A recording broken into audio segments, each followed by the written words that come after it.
ஹாய்ங்க, எங்கள் வீட்டில் ரொம்ப நாளாக இந்த ஸ்ட்ரீட் ஃபுட் ஸ்நாக்கை செஞ்சு கொடுன்னு கேட்டுகிட்டே இருந்தாங்க. அதாங்க கேஎஃப்சி ஸ்டைல் பன்னீர் ஷவர்மா பர்கர் எப்படி செய்கிறதுன்னு பார்த்துடலாமா? அதுக்கு ஒரு கிண்ணத்தில் கடலை மாவு, மஞ்சத்தூள், மிளகாத்தூள், ஓமம், உப்பு, சோடா மாவு, கொஞ்சமாக தண்ணி விட்டு பஜ்ஜி மாவு பதத்துக்கு நல்லா கலந்து வச்சிடணுங்க.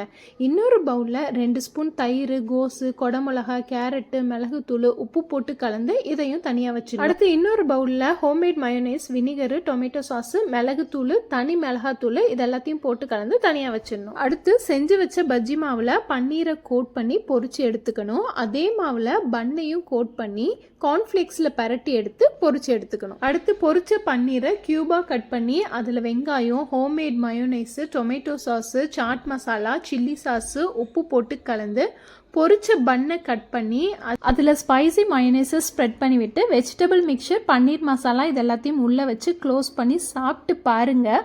டேஸ்ட்டு சும்மா சூப்பராக இருக்கும். அப்புறம் என்னங்க, நீங்களும் ட்ரை பண்ணி பாருங்கள்.